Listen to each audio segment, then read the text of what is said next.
ബിസ്മില്ലാഹിർ റഹ്മാനിർ റഹീം നഹ്മദുഹു വനുസല്ലി അലാ റസൂലിഹിൽ കരീം അമ്മാ ബഅദ്. കഴിഞ്ഞ ആയത്തുകളിൽ അല്ലാഹു സുബ്ഹാനഹു വതആല വിശ്വാസികൾക്ക് അല്ലാഹുവിൽ നിന്നുമുള്ള വലിയ അനുഗ്രഹമുണ്ടാവുന്നതാണ്, അവർ ഇരുലോകത്തും വിജയികളായി തീരുന്നതാണ്. എന്നാൽ നിഷേധികൾ ഇരുലോകത്തും വലിയ പരാജിതരായി തീരുന്നതാണെന്ന കാര്യം അല്ലാഹു സുബ്ഹാനഹു വതആല അറിയിക്കുകയുണ്ടായി. തുടർന്നുള്ള ആയത്തുകളിലും അല്ലാഹു തആല നിഷേധികളുടെയും വിശ്വാസികളുടെയും അവസ്ഥ തന്നെയാണ് അറിയിക്കുന്നത്. അല്ലാഹു യബ്സുത്തുർ റിസ്ഖ ലിമൻ യശാഉ വയഖ്ദിർ വഫരിഹു ബിൽ ഹയാത്തിദ് ദുനിയാ വമൽ ഹയാത്തുദ് ദുനിയാ ഫിൽ ആഖിറതി ഇല്ലാ മതാഅ. അള്ളാഹു ഉദ്ദേശിക്കുന്നവർക്ക് ഉപജീവനം വിശാലമാക്കുന്നു, അവൻ ഉദ്ദേശിക്കുന്നവർക്ക് ഞെരുക്കവുമാക്കുന്നു. അവർ ഭൗതിക ജീവിതത്തിൽ സന്തോഷിക്കുന്നു, പരലോകത്തിന് മുന്നിൽ ഇഹലോക ജീവിതം നിസ്സാരമായ സുഖം മാത്രമാണ്. ഈ ആയത്തിലൂടെ അല്ലാഹു സുബ്ഹാനഹു വതആല മനുഷ്യരുടെ വലിയൊരു തെറ്റിദ്ധാരണ മാറ്റിത്തരുകയാണ്. അഥവാ ഒരാൾക്ക് ഭൗതിക സുഖങ്ങൾ ധാരാളമായി ലഭിക്കുക, ഈ ഭൗതികമായ അനുഗ്രഹങ്ങൾ ധാരാളമായി ലഭിക്കുക, ഇതൊരിക്കലും അള്ളാഹുവിന് ഒരാളെ ഇഷ്ടമുണ്ട് എന്നതിൻ്റെയോ ഇഷ്ടമില്ല എന്നതിൻ്റെയോ അടയാളമല്ല. നേരെ മറിച്ച് ഭൗതികമായ സുഖങ്ങൾ, ദുന്യാവിൻ്റെ അനുഗ്രഹങ്ങൾ, അത് അള്ളാഹുവിൻ്റെ മുമ്പിൽ നിസ്സാരമായ കാര്യമാണ്. നബി തങ്ങൾ സല്ലല്ലാഹു അലൈഹി വസല്ലം അറിയിച്ചിരിക്കുകയുണ്ടായി, അള്ളാഹുവിൻ്റെ അടുക്കൽ ഈ ദുന്യാവിൻ്റെ സുഖങ്ങൾക്കും ദുന്യാവിൻ്റെ അനുഗ്രഹങ്ങൾക്കും ഈ ദുന്യാവിന് തന്നെ ഒരു കൊതുകിൻ്റെ ചിറകിൻ്റെ വില പോലുമില്ല. അത്രയും നിസ്സാരമാണ് അള്ളാഹുവിൻ്റെ അടുക്കൽ ഈ ഭൗതികത എന്ന് പറഞ്ഞാൽ. അള്ളാഹു ഒരാൾ ഇഷ്ടപ്പെട്ടു എന്നതിൻ്റെ തെളിവാണ് അള്ളാഹു അവന് ഈമാൻ നൽകുക, അള്ളാഹുവിനെ മനസ്സിലാക്കാനുള്ള ഭാഗ്യം നൽകുക എന്നുള്ളത്. അള്ളാഹുവിൻ്റെ അനുഗ്രഹത്തിൽ നിന്നും വിദൂരമാവുക, അള്ളാഹുവിനെ മനസ്സിലാക്കാതിരിക്കുക, അള്ളാഹുവിൻ്റെ പരിശുദ്ധ ദീനനുസരിച്ച് ജീവിക്കാനുള്ള ഭാഗ്യം ലഭിക്കാതിരിക്കുക, അതാണ് ഏറ്റവും വലിയ പരാജയം. ഈ ദുനിയാവിലെ ജീവിതം എന്നുള്ളത് ആഖിറത്തിലെ ജീവിതവുമായി മുട്ടിച്ചു നോക്കുമ്പോൾ, പരലോക ജീവിതവുമായി മുട്ടിച്ചു നോക്കുമ്പോൾ വളരെ നിസ്സാരം മാത്രമാണ്. കാരണം ദുനിയാവിലെ അനുഗ്രഹങ്ങൾ താൽക്കാലികമാണ്, സുഖങ്ങൾ താൽക്കാലികമാണ്, രസങ്ങൾ താൽക്കാലികമാണ്, സന്തോഷം താൽക്കാലികമാണ്, ഒന്നും കാലാകാലത്തേക്കുള്ളതല്ല. ഇതെല്ലാം ഒരു ദിവസം മനുഷ്യൻ ഉപേക്ഷിച്ച് പോവേണ്ടതാണ്. പക്ഷേ പരലോകം ഒരിക്കലും അങ്ങനെയല്ല. അവിടെ വിജയിയാണെങ്കിൽ കാലാകാലം വിജയിയാണ്, അവിടെ സുഖം ലഭിക്കുകയാണെങ്കിൽ കാലാകാലം സുഖമായിരിക്കും, അവിടെ പരാജിതനാണെങ്കിൽ കാലാകാലം പരാജിതനായിരിക്കും. അവിടെയുള്ള വിശാലമായ അവസാനമില്ലാത്ത ജീവിതവുമായി ദുന്യാവിലെ നിസ്സാരമായ ജീവിതം മുട്ടിച്ചു നോക്കുമ്പോൾ ദുന്യാവിലെ ജീവിതം എത്ര നിസ്സാരമാണെന്ന കാര്യം അല്ലാഹു സുബ്ഹാനഹു വതആല ചോദിക്കുകയാണ്. അതുകൊണ്ട് ഒരിക്കലും ഈ ഭൗതികമായ ജീവിതത്തിൽ വഞ്ചിക്കപ്പെട്ടു പോകാൻ പാടില്ല. നിഷേധികളെ സംബന്ധിച്ചിടത്തോളം ഈ ആയത്തിൽ തന്നെ അല്ലാഹു അറിയിച്ചിരിക്കുകയാണ്, ഭൗതികമായ ജീവിതത്തിൽ അവർ സന്തോഷം കാണുന്നവരാണ്, അതവർ ലക്ഷ്യമാക്കി മാറ്റുന്നവരാണ്. അവരുടെ മനസ്സിൽ ഭൗതികത ലഭിക്കുക, ഭൗതിക അനുഗ്രഹങ്ങൾ ലഭിക്കുക, സമ്പത്തും സ്ഥാനവും ലഭിക്കുക, ഇതാണ് ഏറ്റവും വലിയ ലക്ഷ്യമായി അവർ കാണുന്നത്. അതിലവർ സുഖിക്കുകയും സന്തോഷിക്കുകയും ചെയ്യുന്നു. എന്നാൽ ഒരിക്കലും ഭൗതികമായ അധികാരങ്ങളും ഭൗതികമായ സമ്പത്തും ഭൗതികമായ മറ്റു കാര്യങ്ങളും ലഭിക്കുക എന്നുള്ളത് അള്ളാഹു അവരിൽ തൃപ്തിപ്പെട്ടു എന്നതിൻ്റെ യാതൊരു തെളിവുമല്ല. അല്ലാഹു തആല ഭൗതികമായി എന്തെങ്കിലും നഷ്ടങ്ങൾ നൽകുക എന്നുള്ളത്, അല്ലെങ്കിൽ ഭൗതികമായി കുറവ് നൽകുക എന്നുള്ളത് ഒരിക്കലും അള്ളാഹു അവൻ തൃപ്തനല്ല എന്നതിനും തെളിവല്ല. അള്ളാഹു തൃപ്തനാണ് എന്നതിൻ്റെ തെളിവ് ഭൗതികമായ ഒരു സുഖ സൗകര്യങ്ങളിലും അള്ളാഹു സുബ്ഹാനഹു വതആല വെച്ചിട്ടില്ല. നേരെ മറിച്ച് പരിശുദ്ധമായ ദീൻ മനസ്സിലാക്കാനുള്ള ഭാഗ്യം ലഭിച്ചിട്ടുണ്ടെങ്കിൽ അവനിൽ അള്ളാഹു തൃപ്തനാണ്, അവനെ അള്ളാഹു അനുഗ്രഹിച്ചിട്ടുണ്ട്. പരിശുദ്ധമായ ദീൻ മനസ്സിലാക്കാൻ തൗഫീക്ക് ഭാഗ്യം ലഭിച്ചില്ല, പരിശുദ്ധമായ ദീൻ ജീവിതത്തിൽ കൊണ്ടുവരാനുള്ള ഭാഗ്യം ലഭിച്ചില്ല, അവൻ ഏറ്റവും വലിയ പരാജിതനുമാണ്. ദുന്യാവ് അല്ലാഹു സുബ്ഹാനഹു വതആല ഉദ്ദേശിക്കുന്നവർക്ക് വിശാലമായി നൽകുകയും ഉദ്ദേശിക്കുന്നവർക്ക് ഇടുക്കമാക്കുകയും ചെയ്യും. അത് അള്ളാഹു ഉദ്ദേശിച്ച പോലെ നടക്കുന്നതാണ്. അതിൽ അല്ലാഹു സുബ്ഹാനഹു വതആല ഒരിക്കലും വിശ്വാസി അവിശ്വാസി എന്ന് വേർതിരിക്കുന്നതല്ല. കാരണം അള്ളാഹുവിൻ്റെ അടുക്കൽ ഒരു മൂല്യവുമില്ലാത്ത വസ്തുവാണ് ദുന്യാവ് എന്നുള്ളത്. അതുകൊണ്ട് തന്നെ അല്ലാഹു തആല വിശ്വാസിക്കും അവിശ്വാസിക്കും എല്ലാവർക്കും ദുന്യാവ് നൽകും. ദുന്യാവിന് അല്ലാഹുവിൻ്റെ അടുക്കൽ വല്ല സ്ഥാനവും ഉണ്ടായിരുന്നുവെങ്കിൽ പ്രവാചകന്മാർക്ക് അല്ലാഹു ഏറ്റവും കൂടുതൽ ദുന്യാവ് നൽകുമായിരുന്നു. പക്ഷേ സാമ്പത്തിക ശേഷിയും അധികാരവും ലഭിച്ചതായ പ്രവാചകന്മാർ വളരെ കുറവ് മാത്രമാണ്. അധിക പ്രവാചകന്മാർക്കും ഭൗതികമായ അനുഗ്രഹങ്ങളും സമ്പത്തും അധികാരവുമെല്ലാം കുറവായിരുന്നു. അതിൽ നിന്ന് തന്നെ മനസ്സിലാക്കാം ഭൗതികമായ അനുഗ്രഹങ്ങൾ എന്നുള്ളത് ഒരിക്കലും അള്ളാഹു തൃപ്തിപ്പെട്ടു എന്നതിൻ്റെ അടയാളമേ അല്ല. നേരെ മറിച്ച് അത് അള്ളാഹു സുബ്ഹാനഹു വ തആല ഉദ്ദേശിക്കുന്നവർക്ക് അള്ളാഹു നൽകുന്നതാണ്. അതുകൊണ്ട് ഒരിക്കലും വിശ്വാസികൾ ഭൗതികമായ ജീവിതത്തിൻ്റെ വഞ്ചനയിൽ പെട്ടുപോകാൻ പാടില്ല. ഭൗതികമായ ജീവിതത്തിൻ്റെ ഏറ്റവും വലിയ വഞ്ചന എന്നുള്ളത് ആ ദുനിയാവിൻ്റെ ജീവിതവും അനുഗ്രഹവും സമ്പത്തും സ്ഥാനവുമെല്ലാം കാണുമ്പോൾ അതാണ് എൻ്റെ ജീവിത ലക്ഷ്യമെന്ന് മനുഷ്യൻ വിചാരിച്ചു പോകും. അത് മാത്രം ലഭിച്ചാൽ മതി, ജീവിതത്തിൽ എല്ലാ ഐശ്വര്യങ്ങളും നേടാമെന്ന് മനുഷ്യൻ വിചാരിച്ചു പോകും. പക്ഷേ ഒരിക്കലും ആ വഞ്ചനയിൽ പെട്ടുപോകരുത്. ഒരു വിശ്വാസിയുടെ യഥാർത്ഥ ലക്ഷ്യമെന്നുള്ളത് പരലോക വിജയമാണെന്ന കാര്യം അള്ളാഹു സുബ്ഹാനഹു വ തആല അറിയിക്കുകയാണ്. ഈ ആയത്തിലൂടെ അള്ളാഹു അറിയിക്കുന്ന മറ്റൊരു കാര്യം, അള്ളാഹുവാണ് ഉപജീവനത്തിന് ഏർപ്പാട് ചെയ്തു തരുന്നത്. ഒരിക്കലും മനുഷ്യൻ അഹങ്കരിക്കാൻ പാടില്ല. എൻ്റെ കഴിവ് കൊണ്ട്, എൻ്റെ മിടുക്ക് കൊണ്ട്, എൻ്റെ അധ്വാനം കൊണ്ട്, എൻ്റെ പരിശ്രമം കൊണ്ട് ആണ് ഇതെല്ലാം ലഭിച്ചതെന്ന് ഒരിക്കലും മനുഷ്യൻ വിചാരിക്കാൻ പാടില്ല.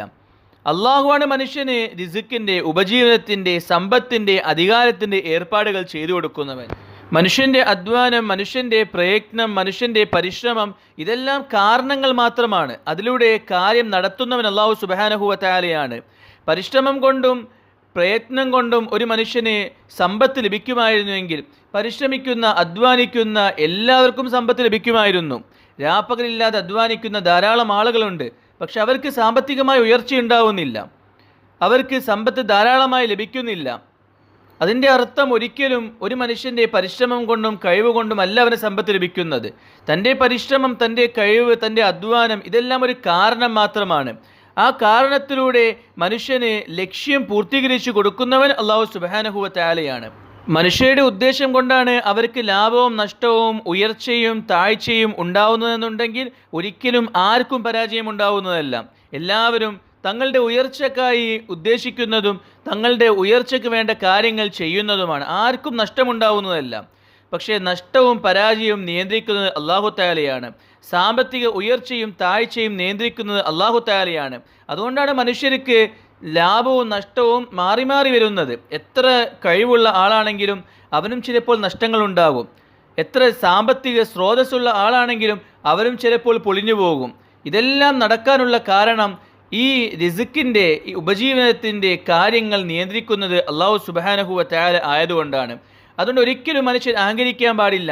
എൻ്റെ കഴിവ് കൊണ്ടും എൻ്റെ മിടുക്ക് കൊണ്ടും എൻ്റെ അധികാരം കൊണ്ടുമാണ് എനിക്ക് ഈ ഒരു ഉന്നതമായ സ്ഥാനം ലഭിച്ചത് എന്ന് ഒരിക്കലും മനുഷ്യൻ അഹങ്കരിക്കാൻ പാടില്ല. ഭൗതികമായ സ്ഥാനങ്ങൾ നൽകുന്നത് അല്ലാഹുവാണ്, പിൻവലിക്കുന്നതും അല്ലാഹുവാണ്. സാമ്പത്തികമായ ഉയർച്ച നൽകുന്നത് അല്ലാഹുവാണ്, താഴ്ത്തുന്നതും അല്ലാഹുവാണ്. അതുകൊണ്ട് നിങ്ങൾ നിങ്ങളുടെ ഭൗതികമായ ലഹരിയിൽ, ഭൗതികമായ വസ്തുക്കളിൽ ലയിച്ചുകൊണ്ട് അള്ളാഹുവിനെ മറക്കുന്നതിന് പകരം നിങ്ങൾ അള്ളാഹുവിനെ ഓർക്കുകയും യഥാർത്ഥ ലക്ഷ്യം പരലോക വിജയവുമാക്കി തീർക്കുക. എന്നാൽ അള്ളാഹു നിങ്ങളെ സംരക്ഷിക്കുന്നതാണ്. നിങ്ങൾ ഭൗതികമായ കാര്യങ്ങളെ ലക്ഷ്യമാക്കി മാറ്റുകയാണെങ്കിൽ അത് താൽക്കാലികം മാത്രമാണ്, ഒരിക്കലും കാലാകാലം നിങ്ങളോടൊപ്പം ഉണ്ടാവുന്നതല്ല. നിങ്ങൾക്ക് അള്ളാഹു നിശ്ചയിച്ച സമയം മാത്രമേ ഈ ഭൗതികമായ കാര്യങ്ങൾ നിങ്ങളോടൊപ്പം ഉണ്ടാവുകയുള്ളൂ. അതുകൊണ്ട് താൽക്കാലികമായ ഭൗതികമായ കാര്യങ്ങൾക്ക് പിന്നാലെ ഓടാതെ യഥാർത്ഥ വിജയമായ പരലോകത്തിന് വേണ്ടി പരിശ്രമിക്കുവാനെന്ന് അള്ളാഹു സുബ്ഹാനഹു വ തആല ഈ ആയത്തിലൂടെ അറിയിക്കുകയാണ്. അടുത്ത ആയത്തിൽ അള്ളാഹു തആല നിഷേധികളെ പറ്റിയാണ് അറിയിക്കുന്നത്. وَيَقُولُ الَّذِينَ كَفَرُوا لَوْلَا أُنزِلَ عَلَيْهِ آيَةٌ مِّن رَّبِّهِ قُلْ إِنَّ اللَّهَ يُضِلُّ مَن يَشَاءُ وَيَهْدِي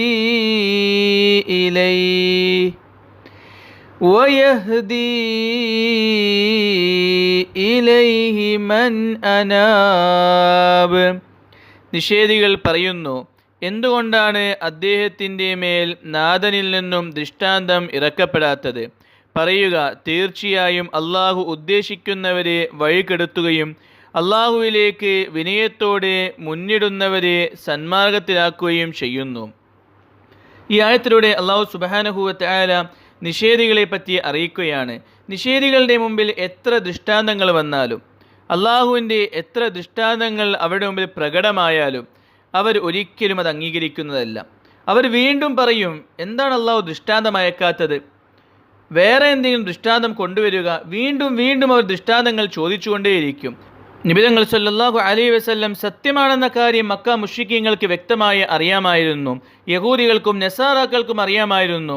പരിശുദ്ധ ഖുർആൻ ഒരിക്കലും മനുഷ്യ നിർമ്മിതമല്ല എന്ന കാര്യം അത് കേട്ടപ്പോൾ തന്നെ മക്ക മുശ്രിക്കീങ്ങൾക്ക് മനസ്സിലായിട്ടുണ്ടായിരുന്നു.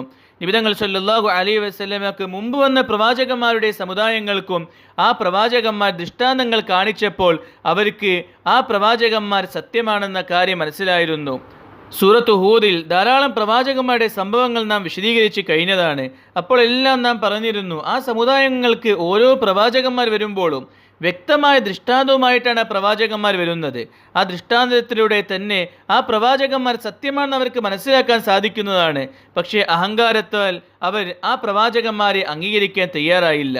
അതുകൊണ്ട് തന്നെ ഹിദായത്ത് നൽകുന്നവൻ അള്ളാഹുവാണ്. ഹിദായത്തിനെ, സന്മാർഗത്തെ പിൻവലിക്കുന്നവനും അള്ളാഹു തആലയാണ്.